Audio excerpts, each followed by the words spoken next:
Alright, so Swell Entertainment, this is a content creator who does, like, just chatting on Twitch and sometimes talks about sports on Twitch or whatever. I checked them out briefly, though I can't really see the basis of the content because you need to be a subscriber to view their VODs. But they put out a video called I Want to Talk About What Happened at TwitchCon.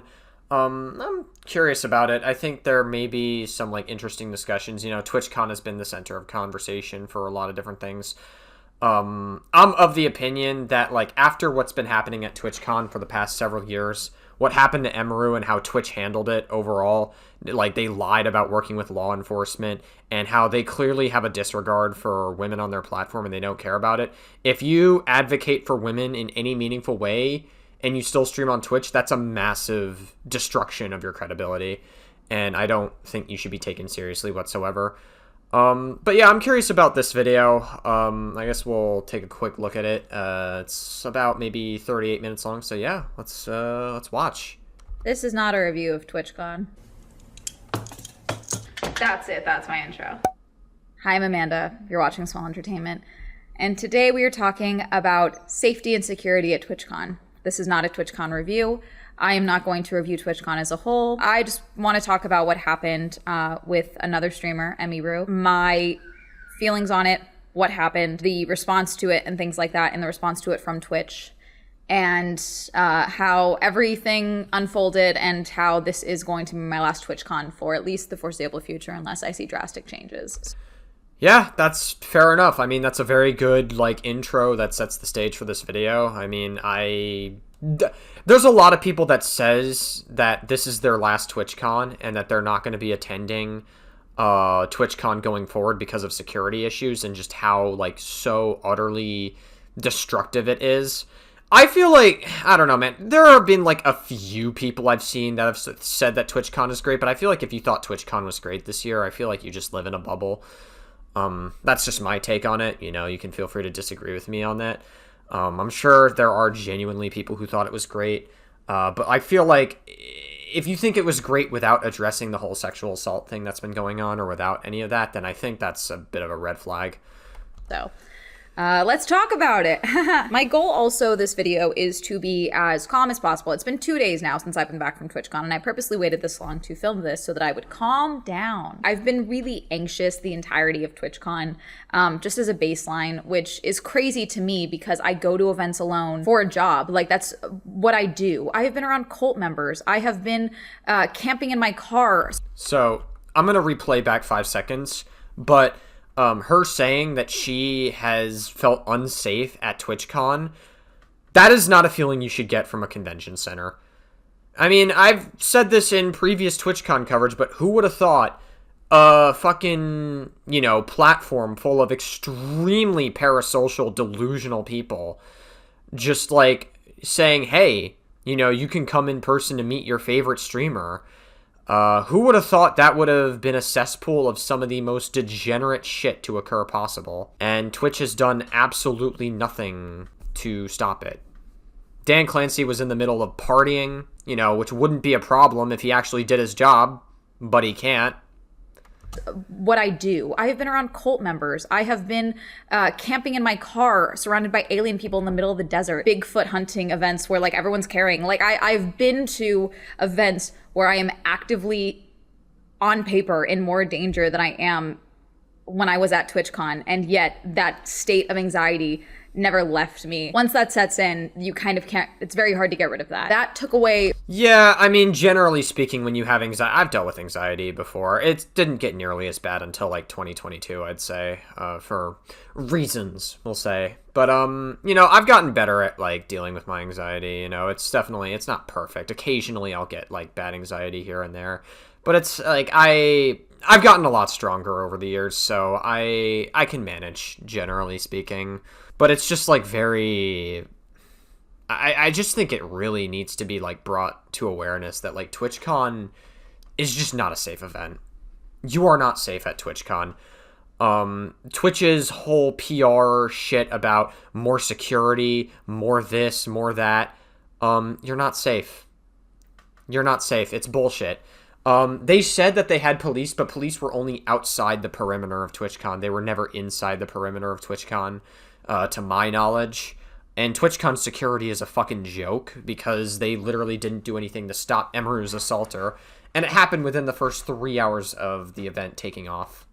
From a lot of the fun that I normally have at TwitchCon. And it's one of those things where I don't think that my anxiety was assuaded at all by how Twitch handled what happened with Emiru or any of the other situations that have come out of TwitchCon so far. So for myself, I will not be returning. I went back and forth on making a video about this because I was not going to do a review of TwitchCon. I did not go with the goal of making a video. I have made 3 videos on TwitchCon, one as a community member, one as an affiliate, and one as a partner. And I am still a streamer on Twitch. I've streamed way more this year than I have in previous years. With making this video, as you are watching it, first and foremost, this video is going to be monetized. I'm donating all the money. I will post my receipts as I always do when I say that with these videos. Emiru, if you see this or if anyone knows her, sends this to her or anything, if there is a charity that you would prefer that this gets donated to, please let me know.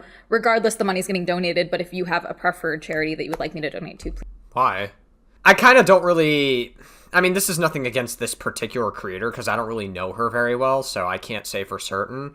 But, like, that to me kind of communicates... I don't know, usually when content creators do that, it kind of communicates to me a little bit virtue signal.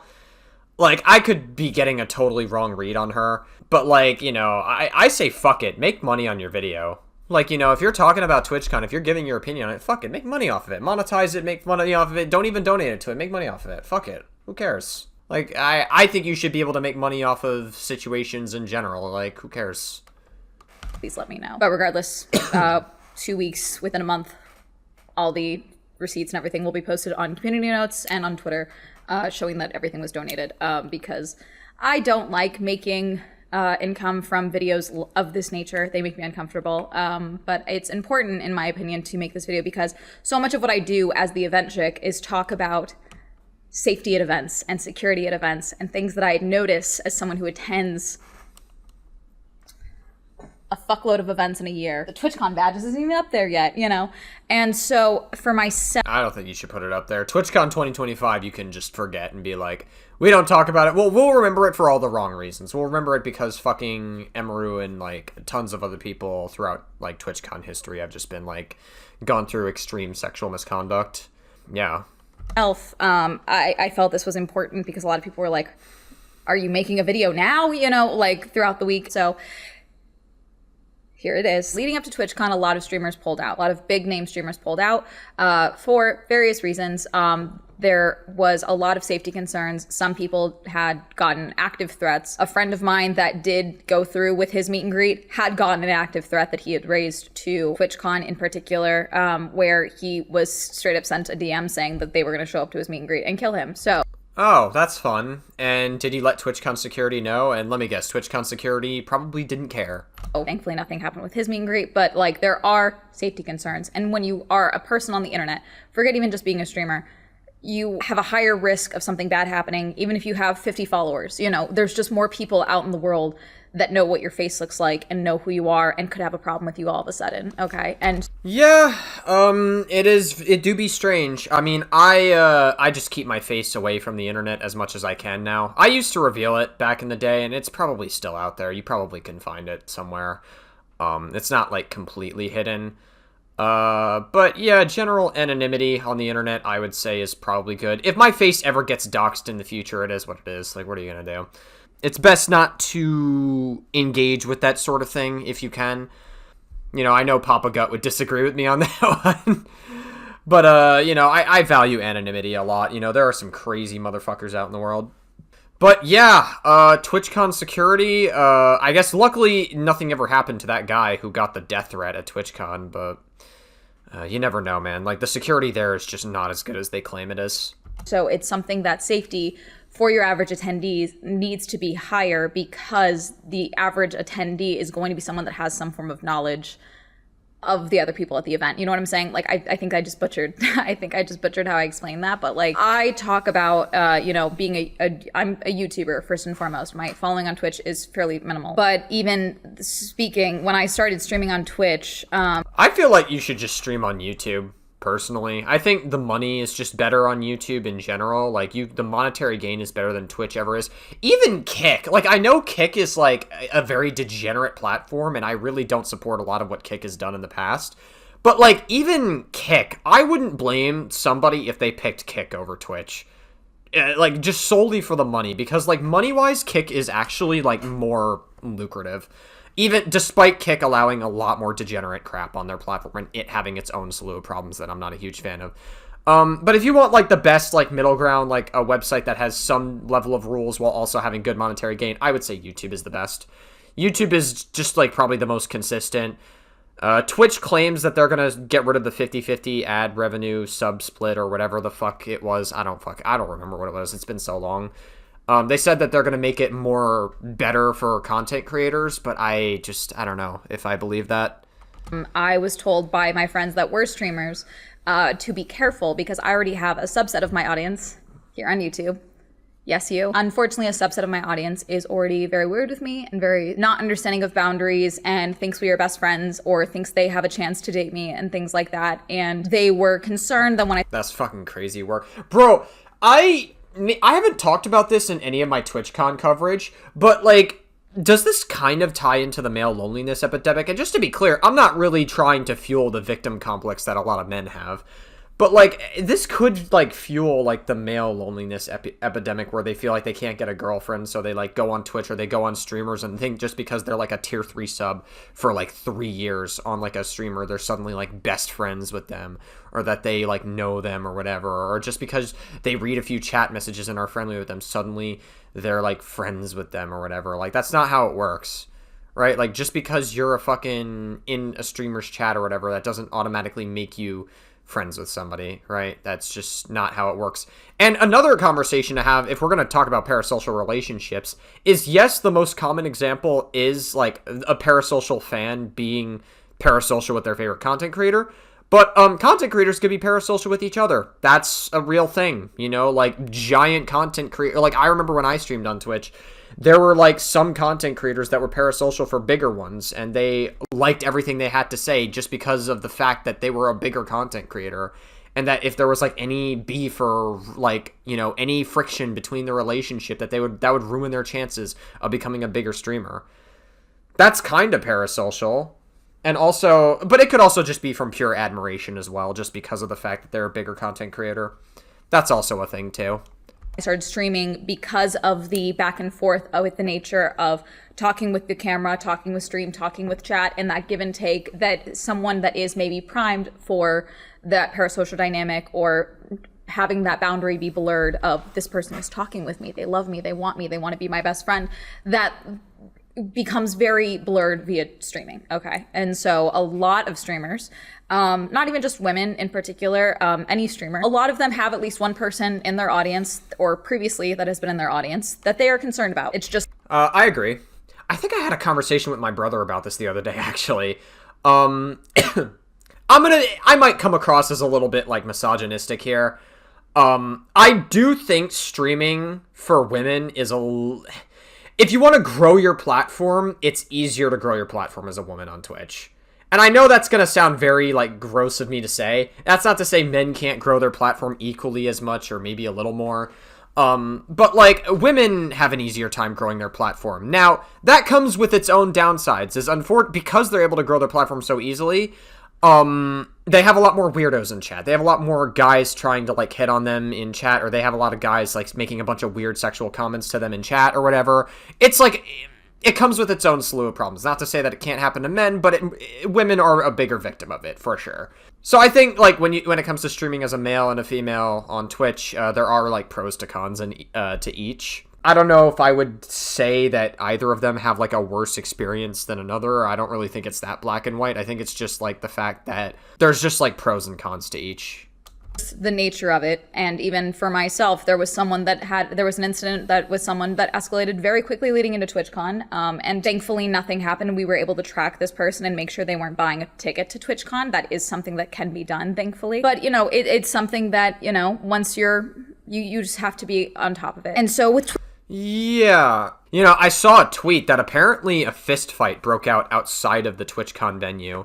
I have no idea if that's true. That's just, like, a random tweet somebody made. Like, I think, like, a random streamer said that, like, apparently there was, like, a fist fight and both of them ended up, like, bloody-faced or whatever. Take that with a grain of salt. Like, there's no video proof of it or anything, so, like, that's not, like, an 100% fact or anything, but I feel like given everything else that's happened at TwitchCon, I wouldn't doubt it. You know, I truly believe that Twitch is just slowly but surely, with everything that's been happening, is just slowly but surely becoming like Kick. TwitchCon, a lot of people were pulling out, and so Twitch made a public statement talking about how security was going to be amped up leading into TwitchCon. I have their blog here from October 8th, what we're doing to keep you safe at TwitchCon, from Twitch, blog.twitch.tv. I'm not going to read this full blog post, but I'll have it linked down below. We put a lot of care into TwitchCon planning each year, and a huge area of investment is event security. Bro, every time I've seen TwitchCon or Twitch themselves make like a statement on the matter, it's always the most PR curated bullshit I've ever seen. It's like, we're going to work with law enforcement when applicable. They lied about that. Apparently they lied about that more than once. We're going to add more security at this event than we have ever done before. Security did literally nothing to stop Emru from getting assaulted. We're going to do so-and-so. We're going to do this, this, and this, and this, and this to keep everybody safe. It's empty words. It means nothing. It just doesn't mean anything. In the months leading up to TwitchCon, we built out systems and processes designed to ensure your safety and the safety of those around you. This year, as we do each year, we revisited and bolstered a security approach, building on a best-in-class foundation. Below is additional information about how we approach safety, and they talk about the venue with the security measures that are in place with the venue. It's not lost on me that this all happened at the San Diego Convention Center, a place that I was at a few months ago now, for Comic-Con. If you guys watched that video, you know that I was very critical and uncomfortable with the fact that there was no true security check at San Diego Comic-Con. Is that true? I didn't hear about the San Diego Comic-Con incident. I'm sure, I wouldn't doubt that there's, because I know sexual misconduct can be a problem at, like, other conventions, but it's been especially bad at TwitchCon. Like, TwitchCon, it's been, like, really awful. But I don't know about the San Diego Comic-Con incident. That I would have to educate myself on maybe another time. Depends which year it is. Maybe I could look it up depending on if she mentions a year. Her security check was touching your bag to the security shy. I'm curious. Like, what year did she mention it? Months ago now. For Comic-Con Center, a place that I was at. Lost on me that this all happened at the San Diego Convention Center, a place that I was at a few months ago now. Oh, so literally this year. Okay, if that's the case, then hold on. Yeah, okay, we could briefly maybe watch this video of the officials issue safety warning ahead of Comic-Con in San Diego. This was earlier this year, so this is news footage, so I pray to God I don't get fucking DMCA'd from this, but I'll try to commentate over it as much as possible. Well, it's a disturbing but real issue that's often talked about around big events like the Super Bowl, the NCAA tournament, and of course Comic-Con. And with more people pouring into the city of San Diego, vulnerabilities for exploitation are heightened. And I mean, I guess TwitchCon is not that different from Comic-Con then in that regard. That's why local leaders. I would be curious to know, like, I don't know if, like, someone did, like, a legitimate statistic, but I'd be curious to know, like, the actual statistics of, like, sexual misconduct at, like, conventions compared to, like, TwitchCon, because TwitchCon, like I said, this is anecdotal evidence, so I'm not saying this as a statistical fact, but, like, I have seen, like, over the years, like, and I've heard reports of sexual misconduct at TwitchCon more than any other convention prior. Came together to put out a call to action. I came out in full superhero fashion. No, the man in the Batman mask is not Bruce Wayne. Not all heroes Yeah, no shit. wear capes, but all of these folks standing behind me today are heroes. That's Shane Harris, the president of the People's Association of Justice Advocates. He says Comic-Con is a beloved event that brings plenty of fun and excitement to the city of San Diego. But it also has been, in recent years, a hotbed of human and sex trafficking. What the fuck? That escalated quickly. Last Last year, during Comic-Con, multiple law enforcement agencies led a massive human and sex trafficking sting operation that led to multiple arrests and even the recovery of a 16-year-old victim. Jesus fucking Christ. How the fuck did this... Wow. How did the cops even, like, manage to, like, get a paper trail on these guys to begin with? Oh, God. Okay, I'm not gonna watch any more of this news just because I would... hopefully that's, like, good enough, and hopefully I don't get fucking DMCA'd for that, but... yeah, that's insane if that's true. It seems to be credible because fucking CBS is reporting on it. Factually untrue. I think security was wildly inconsistent, which I will talk about my own experiences with that going forward. But to say that security was not present, I don't think is a accurate representation of what happened. A lot of streamers At San Diego Comic-Con or at TwitchCon? still decided that they were not going to Whoa, she tapped on her mic a bit. go. A lot of streamers that said they weren't going to go and did end up going, I was told were forced to go because of prior agreements with sponsors and the like, with payment and things like that. That I'm so confused. Is this regarding TwitchCon or Comic-Con? is just factually untrue. TwitchCon. I did say some people felt weird, okay? Now, obviously, there was security at TwitchCon. I did say some people saying that security was non-existent. That is just factually untrue. I think... Okay, I mean, yeah, like, I don't think the original... I mean, I wouldn't doubt that people were saying there was no security at TwitchCon. There was, but the security sucks there. That's the main criticism from, like, most people, I would say. I think I didn't see anyone say that there was no security. I wouldn't doubt that there were people that said that, but I think the main criticism was just that the security at TwitchCon is terrible. A lot of streamers still decided that they were not going to go. Jesus Christ, that mic tapping. A lot of streamers that said they weren't going to go and did end up going, I was told were forced to go because of prior agreements with sponsors and the like, with payment and things like that. Okay, so she is talking about TwitchCon here. That's fucking insane. Wow. TwitchCon really is a cash grab for Twitch. And I mean, not that that's a bad thing, but they can't even run their own event. They're making people go to it, and they're not even, like, keeping their security top-notch. I mean, people had to bring in their own security. Like, I'm pretty sure Cinna and Emeru had to have their own personal security just in case. Something that I was... Let's talk about the Emiru situation specifically. Now, I'm not going to show you this video because, as I mentioned, I would like to donate the funds from this video, and also I do need to protect my channel, as this is my job. And a lot of... Yeah, I mean, that makes sense why you wouldn't show the video. I think you're fine to show it on YouTube because it wasn't, like, explicit. Not that it makes what he did okay. He's still disgusting. But I don't think YouTube has been striking people down for showing the video. I will say, though, I just don't understand why this creator doesn't just make money off of the video. Like, she says it makes her uncomfortable doing it, and I guess whatever makes you comfortable. But, like, in my personal view, it's like, you know, you're talking about the situation, and if you were uncomfortable at TwitchCon, you might as well make bank off of it, right? Just talking about it. YouTubers that have been apparently showing this clip have been having their videos taken down and channel... Oh, really? I haven't heard it. I haven't had any issue with it at all, personally. ...striked. So I would like to avoid that. I assume that this is happening because YouTube is acknowledging that this is a video of someone being assaulted, which is what it is. I want to make it abundantly clear. It shouldn't matter that he didn't manage to actually kiss her. It shouldn't matter that he didn't wrap his hands around her throat or punch her or stab her or anything more in line with bodily harm. Sure. I mean, I agree. Non-consensual kissing is still a form of sexual assault. I don't really think there's a reason to have a conversation about the levels of bad sexual assault, because sexual assault is still sexual assault at the end of the day. It's still bad.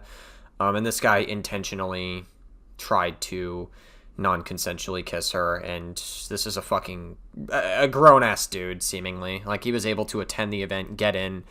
Apparently he was a +1. I've heard all sorts of things, that he was like a +1, but then people were saying that, like, oh no, he had a Twitch badge on him, and then he didn't. I've been hearing all sorts of things regarding that, but, like, I still think either way, like, Twitch not, like, doing a background check on, like, +1s who don't, that is a problem. They need to do background checks on +1s for security's sake.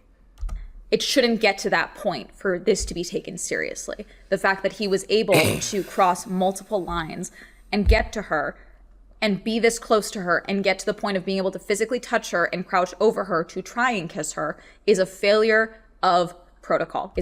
it's a failure of protocol, and not only that, what if the guy had a knife on him? I mean, I saw, like, a video where apparently they were literally selling knives at TwitchCon, I think. It was like a... Was it like a flea market style thing, kind of? Not really. I mean, it was like a panel where they were, like, selling knives or something like that. I could maybe... I don't know. I could be totally wrong on that, but I saw something where people were saying that they were selling knives at there. Failure of security. And even before that, Twitch, you failed safety. You failed the safety of your creators when you forced her to have her meet and greet in order to keep her show. I want to elaborate on this because I've seen some semantics going around. Sure, Twitch did not say you have to do your meet and greet. Doesn't seem to be what happened.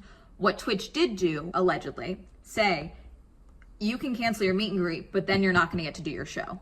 The show that Emiru was doing was the cosplay show, which I had a friend that was in, and multiple cosplayers made specific cosplays for that show. A bunch of other streamers were involved. There was a whole run of show involved. There was a whole big plan. It was a whole schedule. So if she wanted to still do that show, which Emiru later said, I did still want to do that show, she had to do the meet and greet. Therefore, that is taking away the choice of doing the meet and greet or not. Therefore, it is holding her show over her head. Therefore, she was forced to do the meet and greet in order to not let down 30 plus people that were involved in that show. Already, you failed Twitch for the safety of your creators when you do that. So in the video, this is a video taken from someone that was actually in line at Emiru's meet and greet. Emiru has thanked this person for taking this video because she was worried that nothing was going to be taken seriously about this, that she didn't know how she was going to explain this because she had not been filming and she wasn't aware that it was on camera until the clip started going viral, and she attributes the fact that this clip was shared around to Twitch actually doing something about it. But in this video, Emiru is at her meet and greet spot. She is the second slot in for the line of meet and greet, like cubbies that they kind of set up. And this person that is filming is maybe 15, 20 people, whatever, in line of watching the meet and greet. And they're filming, and Emiru is talking with one of her viewers when someone in a plaid shirt that is fairly tall comes into frame from the other side of the stanchions where everyone else is waiting, walks across. You see her look at him very briefly before turning her attention back to the viewer that she is speaking with. And he then walks up to her, grabs her by the shoulders, and leans over her, and she starts trying to shove him off of her. And he is trying to kiss her in this moment. Yeah, and then the security guy, it was Emiru's personal security that stepped in. It wasn't the TwitchCon security guy that was there. It was Emiru's personal security that had to push him away. Her security then comes in, shoves... Yeah, her security, not TwitchCon security, which is, that's bad. The fact that fucking, TwitchCon security's not doing anything, but her personal security has to do something, crazy. Him off of her, and then shoves him again. And he gets up, this guy gets up on his own accord, and kind of pulls his hand around, and it looks like he has something in his hand. I don't know if he does. It's hard to tell. Some people have speculated he may have had a knife. It could have been a pen. I don't know. He could have had a knife. I mean, I was saying earlier that, like, they've been selling knives at these events, so, like, Emiru actually, like, what happens if the failure of security was there and then Emiru got stabbed to death by this guy? What would have happened? Like, what would have happened? Sure, he would have gotten arrested, but TwitchCon security still fucking failed to stop the guy. Believe it was determined that it was not a knife, or maybe even nothing, but in the video it looks like there's like something in his hand when he like pulls his hand back, and he is able to walk off by himself. As he is walking off and the security is trying to, you know, continue to keep him away, a woman comes in and gets Emiru to step away. That is Emiru's manager that did that. I've seen a few cuts of this clip. The longest one that I saw was about like 2 minutes and 40 seconds. TwitchCon security never gets involved in the situation. No con staff walks up. No one comes up to talk to the other attendees. No one seems to approach Emiru. No security comes up to assess the situation and get everyone calmed down. Does not happen. Again, that security guard... Why do you keep banging? Like, why does your hand keep bumping into your mic? Like, that's really bad for sound. Was Emiru's personal security guard. Now, she previously, in other streams, clips... Bro! Stop it! ...are going around of her talking about how her personal favorite security guard is permabanned by Twitch. Yeah, and the only reason he got banned from Twitch was because Emiru was having another stalker following them. They asked him to stop multiple times, And then eventually he wouldn't do that, so the security guard held him in place and they waited for the cops to show up. Because Twitch didn't like that he put his hands on that guy, they permanently banned him from ever going to TwitchCon. They didn't ban the stalker, to my knowledge anyway. They didn't do anything about the stalker. They didn't seem to care about that. They just hated how the TwitchCon security handled that guy. So, I don't know. Apparently, she explained in her follow-up stream that she did the following day before her live show.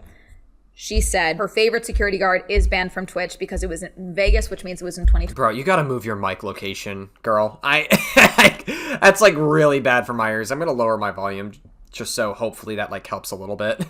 23, where someone had been following her around. They all said to stop. Guy did not stop, so he grabbed him and held him in place while security came to, the police or con security came to remove that fan. They banned him for that, for putting his hands on someone. So he is not banned from the venue. He's banned from TwitchCon.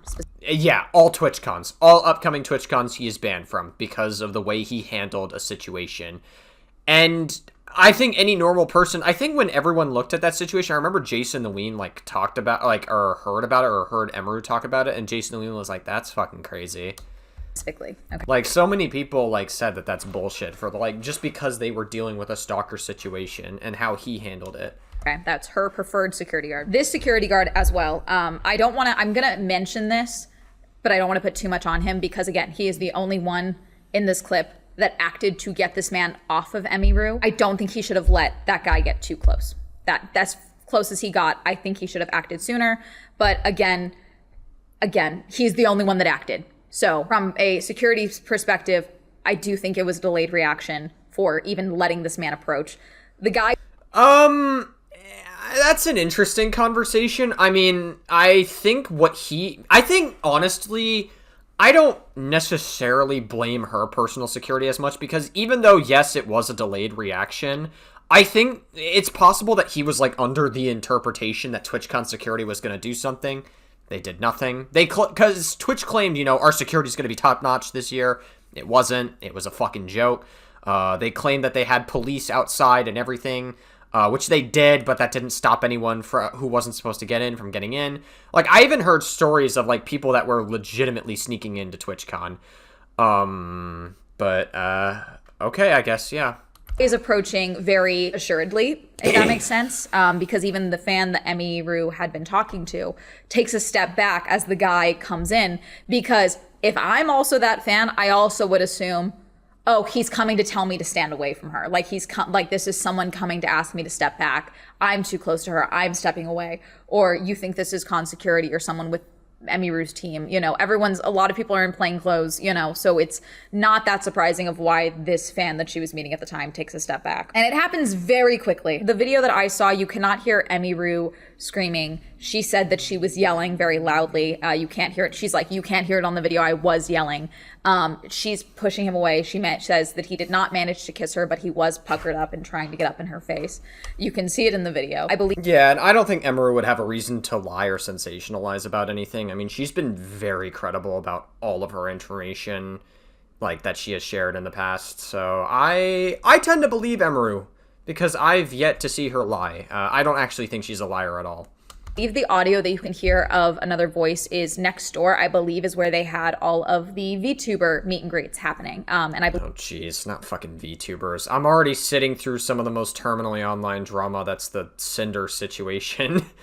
Oh, God. I am never doing a deep dive like that ever again. That's just way too much to cover. I believe that's the voice you hear because they have a larger speaker because they were doing the screened meet and greets, I believe, for VTubers, which we have other things to talk about with that. Emiru was then pulled in the back by her manager and she collected herself and then went back out and finished her meet and greet. Good on you, because frankly, if it was me, I'd be asking for an email list and sending people a t-shirt and being like, yep, we're done. One person ruined it. Sorry. Bye. Okay, so good on you for finishing that, because I would have been like, no. Yes, another jump in, because I explained what should have been done after this incident happened to someone else, and I realized I didn't actually say it in this video. The moment this happened, you pull every single meet and greet that is happening, you pause those. Stop every single one. You pull every creator behind the barriers to the back. You stop every single meet and greet. I don't care if it puts you behind schedule. You now have a safety concern. You pause everything. You check in with all the creators. You check in with Emiru. You make sure she is okay. Because that seemingly didn't happen at all, according to Emiru. You check in with security that is stationed in that area. Yeah, and I remember Emiru saying that she didn't, like, have any, Twitch didn't even apologize to her personally until she announced that it was her last year at TwitchCon, in which they only, like, apologized, like, on, like, publicly. But then Dan Clancy did that, like, really dog shit interview with Taylor Lorenz, which I didn't react to on the channel because there was just so much other drama to cover. But, it was, like, a really just dog shit interview where he was just giving a bunch of PR non-answers. And then Dan Clancy asked, he says, you know, I care about Emiru. Emiru is my friend or whatever. And I'm just like, a CEO referring to one of the streamers on their platform as his friend, like, that could, I could be totally, like, reading too deep into it, but saying they're your friend, that's a little bit sus. Like, that seems a little unprofessional for a CEO to be calling somebody streaming on your platform a friend. But then again, I guess Dan Clancy is the most parasocial out of everybody. I mean, he has, like, bikini models and OnlyFans models in his fucking social media feed. Hi, this just happened. Why did this happen? This is not going to happen again. You need to be vigilant. You need to be on top of this. If you cannot handle it, you move them to another spot. It's not just more security. It's something just failed. You need to assess what failed. This guy that had done this to Emiru was able to walk out of this vicinity on his own and go off. I do not put this on her personal security guard because his job in that moment is to make sure Emiru is continuing to be safe. He got him off of her, shoved him away. At that point, con security should have immediately come in and gotten him away from her, away from this meet and greet, and escorted him out.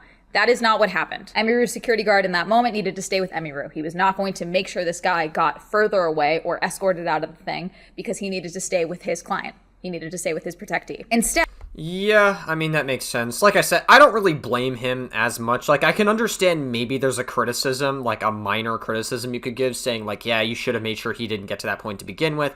But I think he was under the interpretation that that was TwitchCon security's job and not his job, because he's supposed to stay with Emiru, like you said.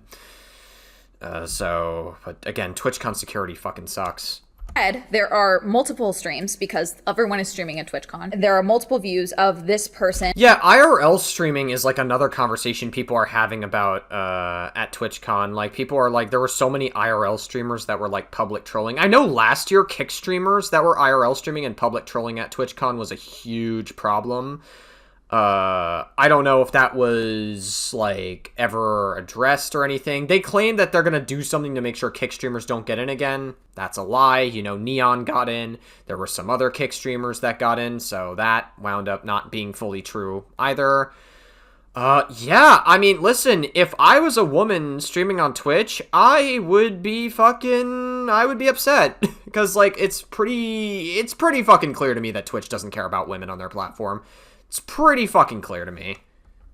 This man then walking away from the meet and greet area unaccompanied, and him exiting the convention center on his own free will, unaccompanied.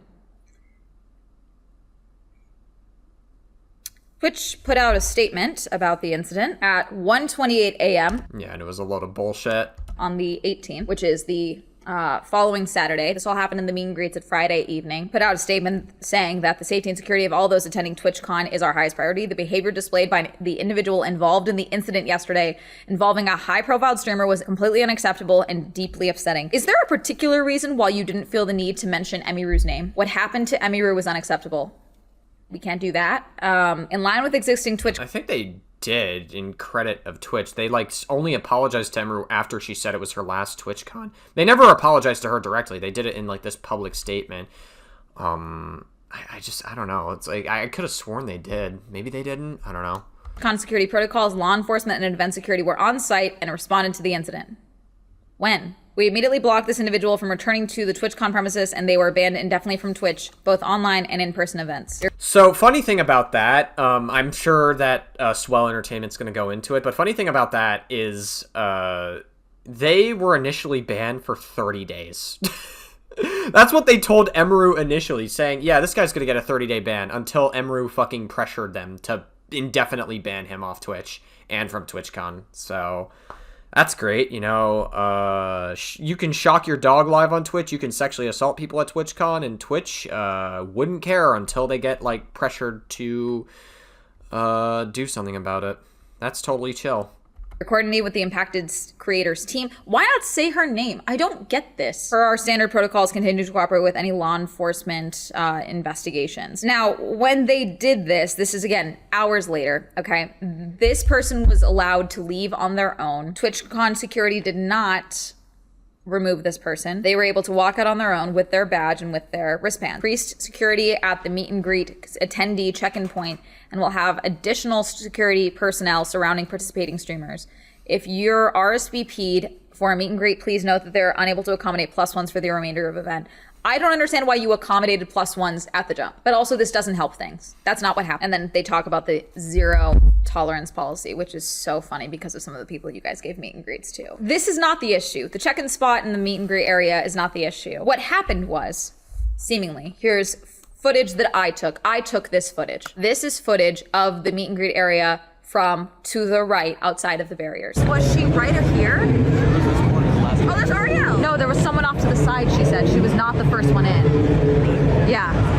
Because they got by another thing, they said. So not this corner one, it was the second one. Yeah, second one in. What am I looking at here? Like, did somebody bypass security in another area? Yeah, no, but yeah, but you can see it. So it was this one right here. Yeah, there is scanning zones here, and then there's this way back here, and now there's security over here. But was there no security back here before? Because like people are just walking back here, no problem.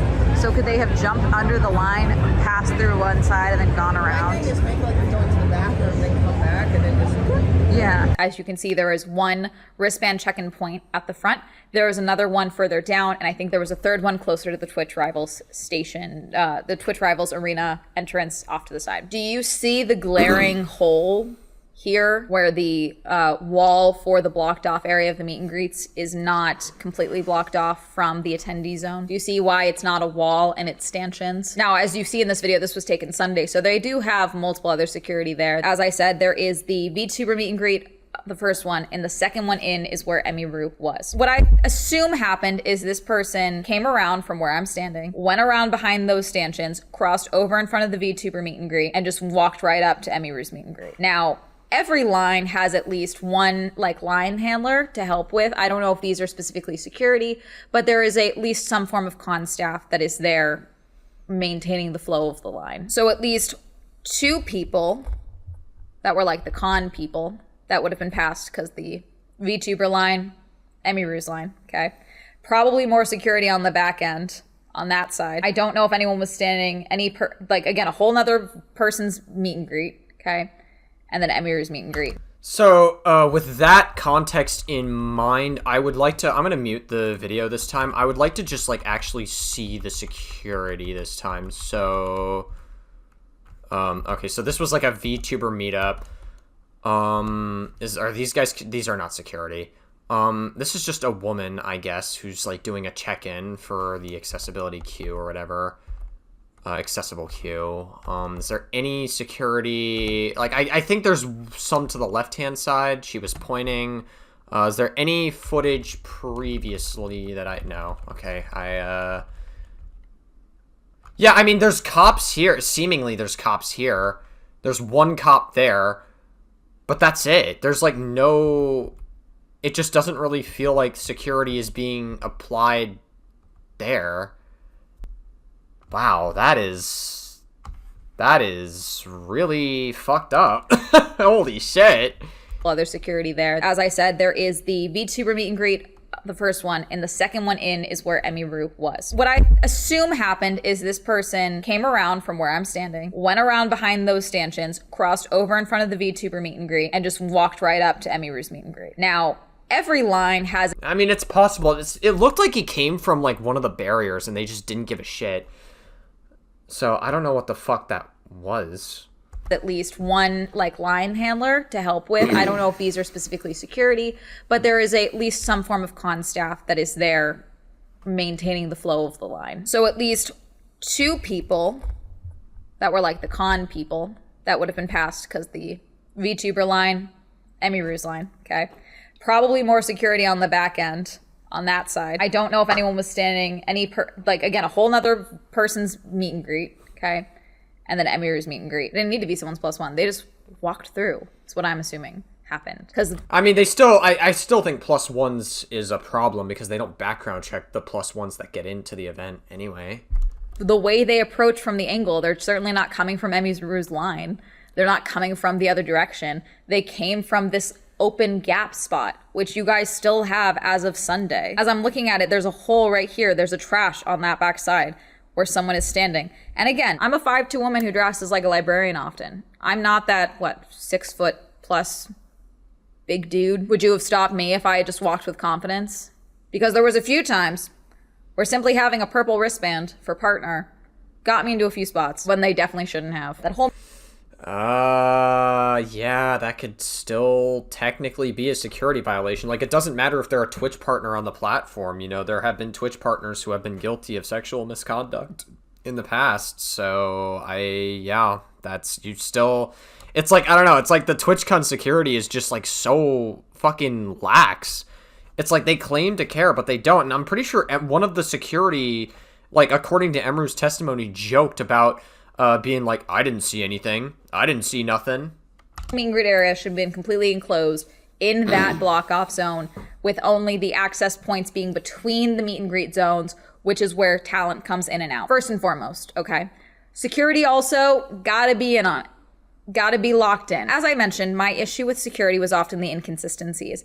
A lot of people seemingly didn't have a full understanding of protocols. So security coming into the event, lots of security outside, lots of security inside. You have people that are doing bag checks. So the bag checks, the bag as a whole, never actually went through the metal detectors, but every attendee went through the metal detectors. They took things out of my bags on occasion. Sometimes they just kind of move things around. Sometimes they unzip my little Bulbasaur, like, tech bag that I have that, keeps my camera gear in it. My bag was never stopped. A lot of people were very inconsistent with bags. Unfortunately, inconsistencies of what they allow with, like, the bag sizes and things like that. Like, a backpack's cool, but, like, a big tote bag isn't. Like, things like that. Very inconsistent. I would not be shocked if TwitchCon moves on to clear bags in the future, but even then, I talked to a couple people who were told to open up their Ida bag, their clear pouch bag pockets, to, like, empty all of it so they could look inside there. So there was, for the security of getting into the event, very hands-on security of checking everything. But again, with an event like this, you can be super locked in on making sure no one brings a knife in, but that doesn't mean that that's enough to stop someone who wants to cause you harm and either kiss you or punch you in the face. It can happen anywhere. And whenever I bring that up, someone's always like, that can happen anywhere. No shit. Not the point. The point is that the average attendee, invited guest attendee of TwitchCon, told Twitch, I'm not going because I don't feel safe. A lot of high profile people did that. Yeah, I really think optically it makes Twitch look extremely bad, because it's like, we're not attending your event. Optically Twitch looked terrible, and they claim that they're going to have security as a priority there. They didn't do that. And, like, I feel like TwitchCon just has massive security problems. Like, I looked up the San Diego Comic-Con thing. Apparently there was, like, a fucking sting operation cops had earlier this year where there was, like, a sex trafficking ring going on. That was extremely fucking bad. But then, like, I didn't really find anything regarding security. If anything, I actually found, like, San Diego Comic-Con last year in 2024... had a security problem that year, but not earlier this year. That doesn't mean it didn't happen, but I just couldn't find anything on it. Although, if you look up TwitchCon security this year, like, you'll find all sorts of results saying how it was so bad. So then the priority should have been, let's make sure that literally nothing happens to the people that decided to come. Because you know what I would have loved? I would have loved to have come out of TwitchCon and felt like a fool. I would have loved to have gone through TwitchCon with my anxiety and my fears of something bad happening and be proven wrong. I would have loved that. And that's not what happened. Just because nothing happened to me doesn't mean that this should have happened or that this was not avoidable. Yeah, and that also doesn't mean you are safe at future TwitchCon events, which I know they're not going to do it, but I'm of the opinion that this needs to be the last TwitchCon that ever happens. Like, I feel like they just cannot get their shit together regarding TwitchCon, and they can, like, give out all the bullshit PR statements about security all they want, but it's not going to actually change the core of the issue. And that's just, Twitch has so many fucking like parasocial people. And that's just not a problem they can realistically fix with a one-size-fits-all solution. It's just the audience on Twitch is really, really not...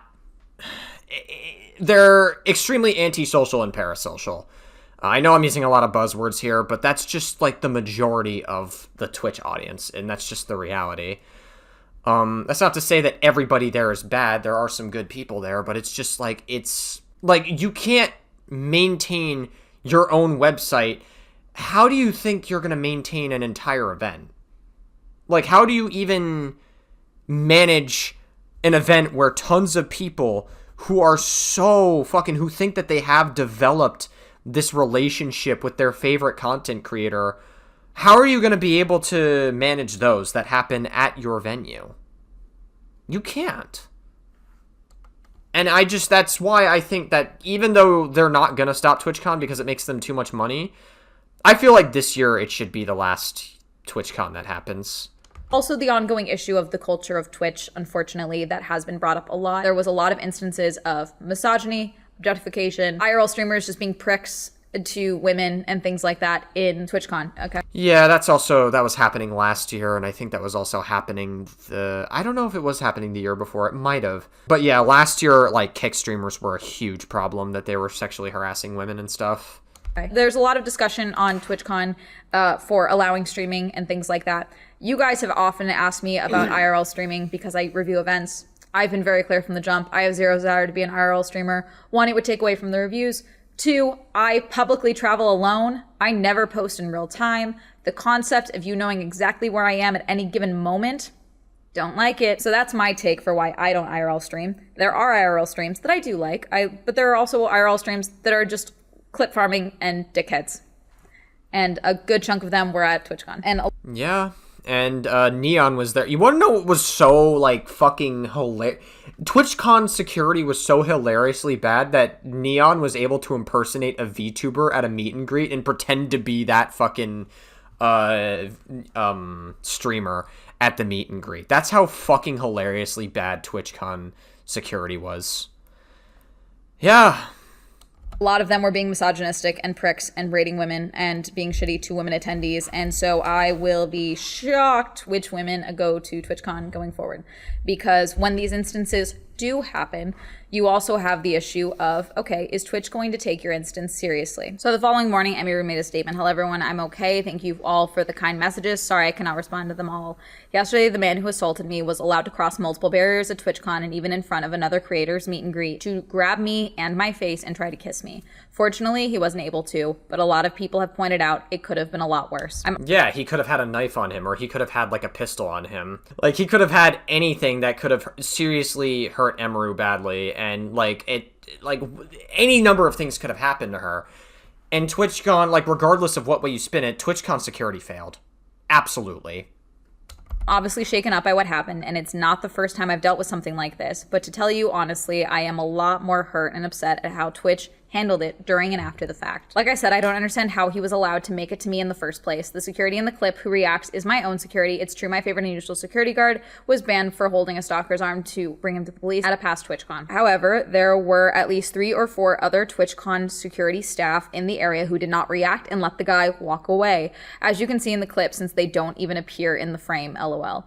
The woman who was walking me away is my own personal manager, and behind the booth, the only 2 people who were checking on me and comforting me were her and my friend.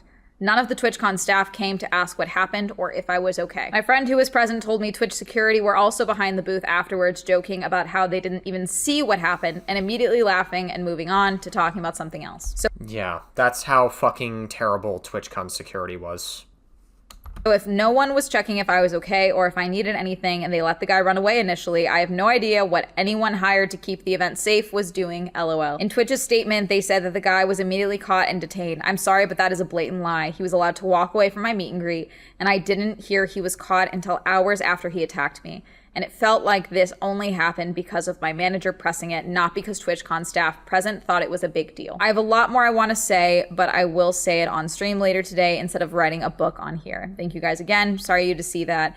This is definitely my last TwitchCon, and it saddens me to say, as a 10-year off and on attendee of TwitchCon, I think other creators should seriously consider not attending in the future. I did not feel cared for or protected, even bringing my own security and staff. I can't imagine how creators without those options would feel. And then Emmy then linked her VOD. It's so, Emiru is a very credible person, and honestly, God bless her. Like, she's been through a lot. She's been through, like, horrific abuse with overwhelming evidence from Mizkif, and, like, she almost got sexually assaulted by, or actually, she did get sexually assaulted by Mizkif, actually, because he did manage to, like, touch her, but then, non-consensually.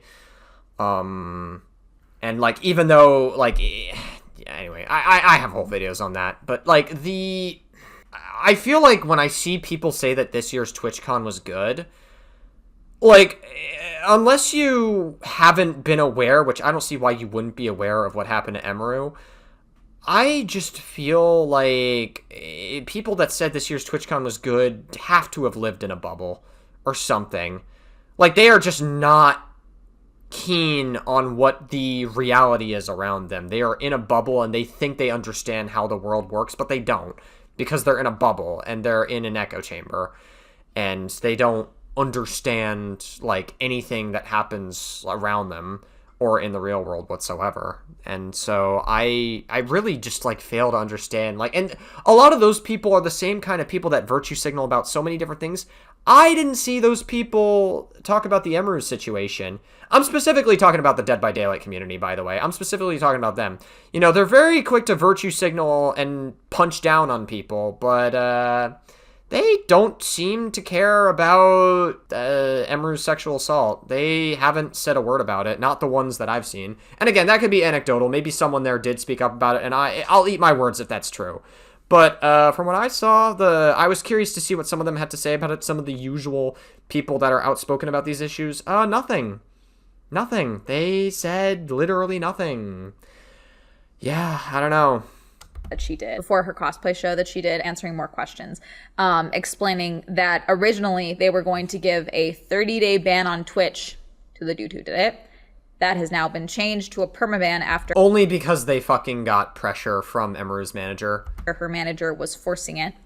And again, the Twitch ban is irrelevant. This is someone that came to your event, Twitch, came to your in-person event and caused harm to one of your streamers. One of the most followed streamers that ended up attending your event. So why would any other partner, any other affiliate, any other up-and-coming streamer feel safe at your event? Because also... They shouldn't, and I don't think women are protected or cared about on their platform whatsoever. Like I said, I just feel like...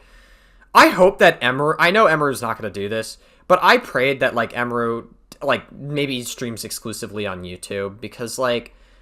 Twitch just allows so much shit. Like, Twitch is kind of just like Kick, but the money is, at this point, like, monetarily it's worse than Kick because you don't even make as much money on Kick. Like, I would have more respect for somebody who streamed on Kick than if they do on Twitch at this point.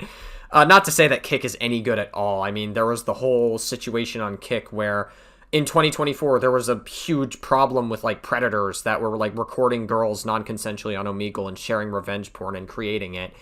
Some of those people were underaged. And then, yeah, it was like a huge fucking Kick predator problem. And then, like, 2 people fucking died on their platform this year. Or, well, one of them died. It was John Permanov. And then another person, the Raja Jackson guy, almost killed somebody on his IRL stream.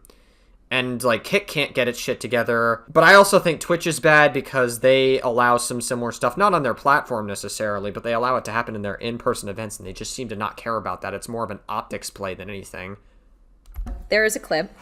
I believe the full interview is not out yet. Taylor Lorenz is a journalist that was also at Twitch. Oh, God. Don't call her a journalist. That's giving her too much credit. TwitchCon, and she is, like, everything that isn't... She's not a journalist whatsoever. Actually interviewed Dan Clancy after the Emiru situation. Asked him about what happened with Emiru. And his response, not good. The challenge. Yeah, I remember when he responded to it, he said that, like, Emiru cultivates sometimes streamers are responsible for cultivating their own community. And I'm just like, that's an insane thing to say after somebody got sexually assaulted at your event. That's fucking crazy. I don't think Taylor Lorenz pushed back on Dan Clancy meaningfully enough. I think she absolutely should have pushed back as a journalist. That's her job. So I don't think Taylor Lorenz did a good job doing the interview either. But Dan Clancy's responses were fucking diabolical. We face is a challenge in today's society. It's not limited to Twitch. It extends throughout our society. I do think that when you're live streaming, in many ways, since you control your community and you can ban people, you can, make it so that those people that you don't want engaging with you and participating with you aren't there. That is fucking crazy. Hey, you could ban someone from your community. You can't ban them from the venue from crossing security, but you could ban them from your community if you don't want somebody there. Yeah, thanks, Dan Clancy. Wow. Great. Starts his response by saying that this is not just a concern on Twitch, it's a concern on all platforms. But he also says that It seems to be a huge problem on Twitch. Not to say that parasocial behavior can't occur on, TikTok, Kick, or YouTube, or any other, streaming platform. That's not to say that it doesn't happen there. It's especially problematic on Twitch because of just, the amount that, festers there.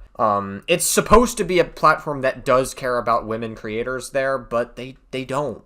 They don't care at all. You can, have a bit more control of your community on Twitch, which in context does feel like victim blaming, as if this wouldn't have happened if Emiru had better understanding and control of her audience and community. I don't know if this is a dude that is known in the space.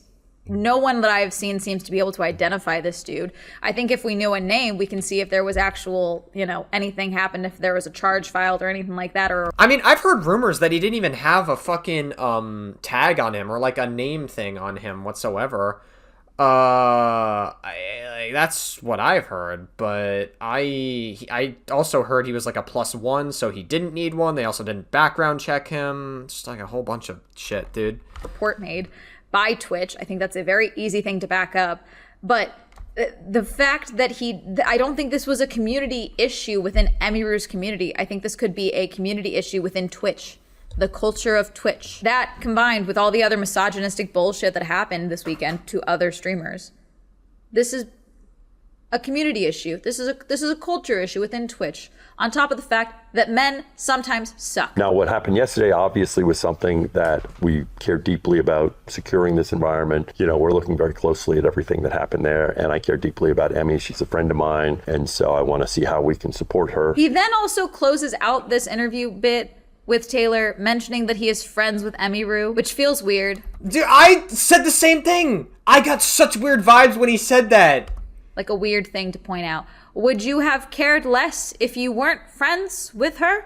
Oh, that's also another good point. I thought she was going to go in the same direction I did, where I think it's just unprofessional for a CEO to say that a streamer on your platform is fucking just your friend. We're friends. I care for Emiru a lot. But that's also a good point. If Emiru wasn't a friend, would Dan Clancy have cared less? That also is kind of a self-report. That is a good point. Feels really weird. Feels bad. There's so much more in regards to the situation. Emiru did go through with hosting her show, which was the cosplay show that she did with Baby No Money and Will Neff. My friend Anarchy was in it. A few of my friends were in the show. So I was backstage for that. And even backstage, they did tighten security where they were like, hey, if you guys are back here, you can't be going in and out to the stage from here because it's a security issue. So they weren't even going to let us walk by a certain area where the green room was. Before that, though, there was, as I mentioned, a couple other issues with the inconsistencies of security. They weren't looking at badges so much this weekend. They were looking at wristband colors. Purple was partner. I believe there was a pink one for affiliate and then blue for community, if I remember correctly. I had a purple wristband. I'm a partner. At one point, we were trying to get backstage, me, Anarchy, and Chris. And Chris is Anarchy's husband, okay? Because we were trying to figure out where we needed to go for Anarchy to check in for the showcase. So we went to the side of the Glitch Theater thinking that that's where we would go to check her in because we weren't quite sure, okay? So we're walking up and we're like, hey, we're trying to figure out where we need to go for the cosplay showcase. And the security guy sees my wristband and goes, oh, partner, that's fine. You guys can go. Lets us through the little barrier, continue to the backstage area of the Glitch Theater side panels. Because the way the Glitch Theater is set up, big theater, And then there's 2 hallways on the side. Now, some of these halls can lead to a bathroom. There's bathrooms back here. There's other hall space. And some of these doors lead into the audience side of the Glitch Theater. But past that little stanchion spot where this security guard was is the backstage doors that would lead you backstage. Just because I have a partner wristband does not mean I'm meant to be back there. Name was not checked. Chris didn't have a purple wristband. That was not an issue, apparently. So that already, I was like, I don't think that's where we're supposed to be. And Anarchy's like, yeah, I don't think he was supposed to do that. Anarchy was able to check the thing that she had been sent and found out where she was supposed to go. Bro, what the fuck? Dude, this really just, like, goes to show that, like, TwitchCon security just doesn't care. TwitchCon security doesn't care. Twitch themselves don't care. It really is just like they care about the optics of everything. Everything is a fucking optics play to them. And like, you should care about optics to some extent, but you shouldn't care about optics so much to the point where it's just optics and you don't actually like take action about anything. Like, I'm fucking floored at just how terrible. I mean, we already knew how bad their security was, but they actually just don't care. They legitimately just don't care. They're just there to get a paycheck and, like, be out. like, that's really it. They don't care about anything that's happening around them. I'm convinced that somebody could, like, bring a fucking bomb to TwitchCon and, like, they would probably be successful at killing multiple people. So we exited this. But even then, he, like, just opened it up, let us through. It was very nice. Really shouldn't have let us back there. And then there was a few other times of little things like that where, again, I would expect more ramping up of security after everything that happened Friday. Because again, that's like the full day one, really. There was just a lot of like weird inconsistencies. The way that you deal with inconsistencies of an event like this is you make it very easy for people, for all of your security guards, all of your employees, all of your volunteers. You make it real easy. VidCon does this with giant posters printed up and hung around. Now, I've criticized VidCon a lot. I've also stopped going to VidCon. But when it comes to security, they're usually pretty on lock. That's why I was so critical of the fact of how bad the security was when I went to VidCon Baltimore. But what they often do is, because there's multiple different badge types, they have printouts of badges and all the wristbands clearly labeled and color-coded, printed up and put out everywhere that the attendees will need to be going through in and out, where security is going to be pointed. Formula One does the exact same thing, because you've got a lot of different badge types. Run of shows should be given out to the people that are on the side of these spaces, so they at least know a name, a list, whatever. Now, you guys did give something out, because I saw it. Didn't flip through it, but I know it exists. Why? I don't understand. Like, what do you mean by give something out? I went to the patch station inside the expo hall. They were giving out like different patches and things like that for the bags to decorate your tote bag that you got for TwitchCon. On the table, there was a little spiral bound notebook, like spiral bound, smaller, that was clearly a manual that said TwitchCon 2025 and some other stuff in it, which means that a manual of some sort was given out. Would love to know how clear that was internally. I don't understand. Like, a manual was given out to... I'm so confused. Hold on, I'm gonna have to listen to that one more time. I'm so confused. All of your security guards, ramping up of security apps, really shouldn't have let us back there. And full day one, really. There was just a lot of like weird inconsistencies. The way that you deal with inconsistencies of an event like this is you make it very easy for people, for all of your security guards, all of your employees, all of your volunteers. You make it real easy. VidCon does this with giant posters printed up and hung around. Now, I've criticized VidCon a lot. I've also stopped going to VidCon. But when it comes to security, they're usually pretty on lock. Yeah, I've heard that VidCon security is actually pretty good. Not to say that, like, sexual misconduct doesn't occur at VidCon. I've heard some stories over the years. But, like, VidCon security, I've heard, is actually, like, pretty damn good. That's why I was so critical of the fact of how bad the security was when I went to VidCon Baltimore. But what they often do is, because there's multiple different badge types, they have printouts of badges and all the wristbands clearly labeled and color-coded, printed up and put out everywhere that the attendees will need to be going through in and out, where security is going to be pointed. Formula One does the exact same thing, because you've got a lot of different badge types.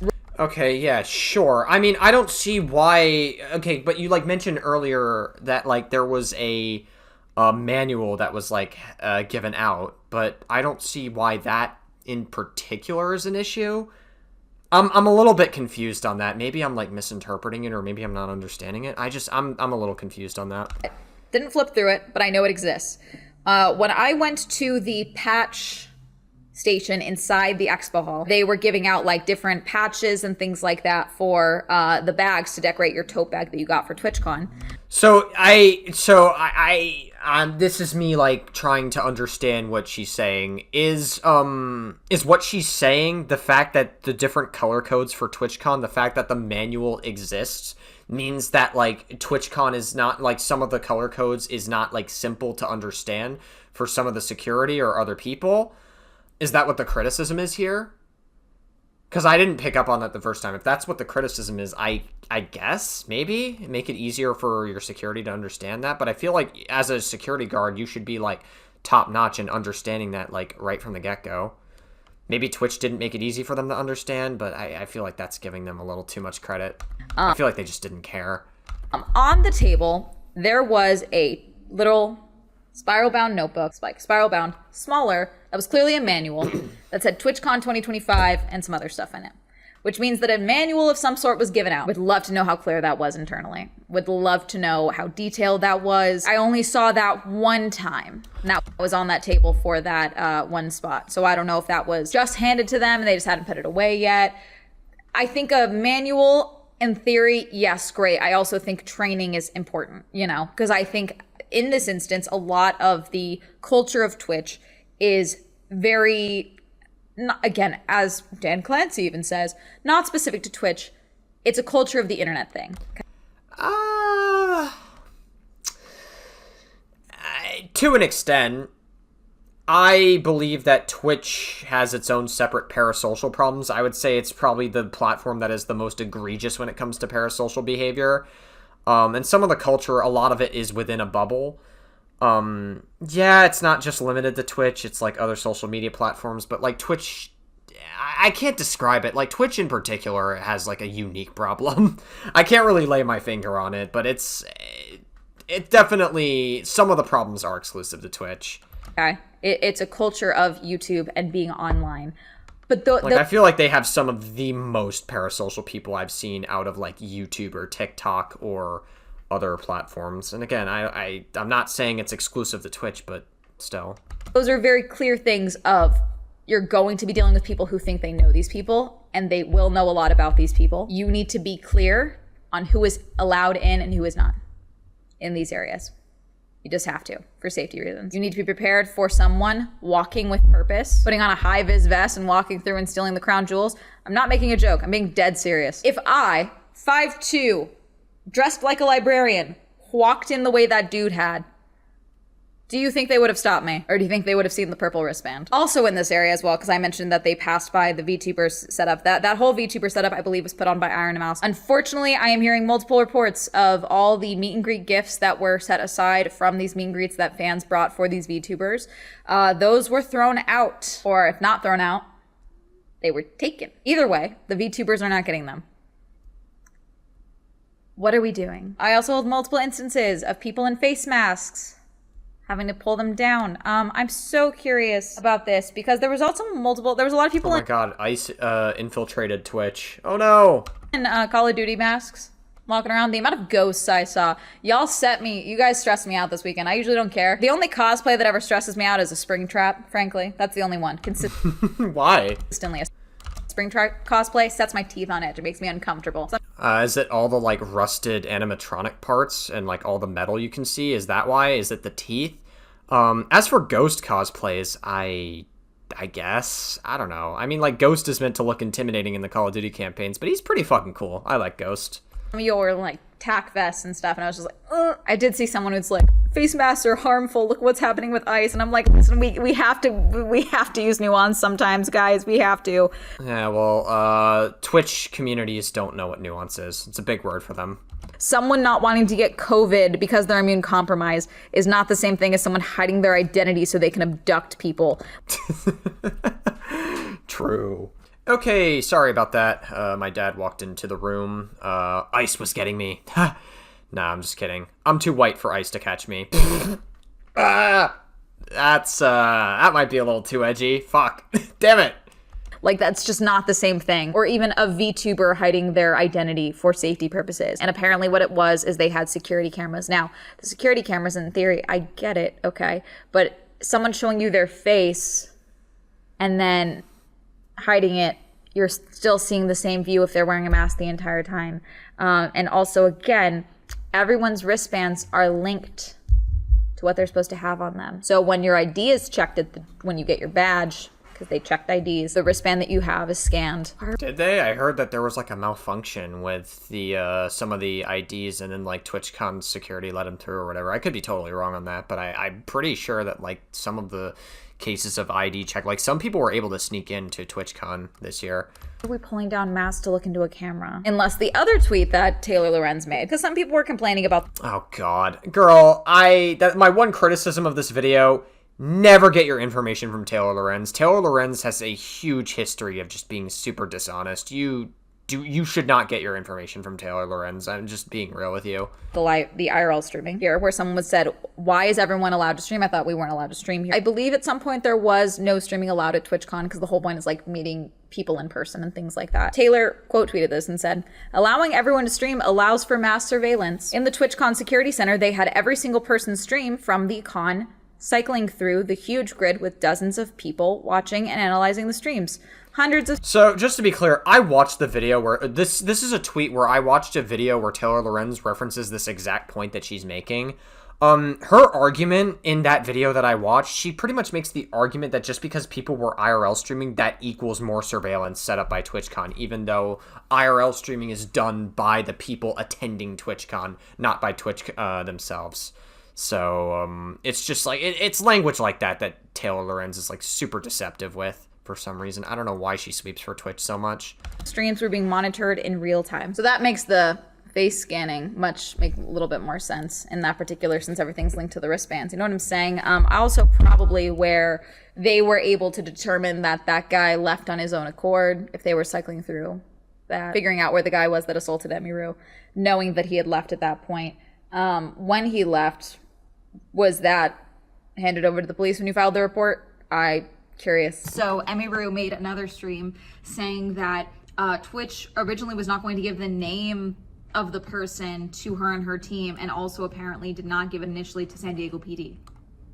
So not much could be done by San Diego PD because they did not have the name of the person, which Yeah, and I think it was just because they were more focused on like the optics of everything, and they were worried about like the optics of like that guy giving a lawsuit to them for, I guess, wrongful banning or wrongful something or whatever. I think that's what the original reason was. That's what it seemed like they cared about more than an actual assault happening. They were worried that the guy who did the assault was going to sue TwitchCon. Ticket to TwitchCon, you have to have a Twitch account. So they had information they could have given. They allegedly did not do that. Bad. Twitch also made another statement, and by Twitch I mean Dan Clancy in particular, made another statement on the Twitch account talking about Emiru by name and why this shouldn't have happened and what they're doing to adjust and change and things like that.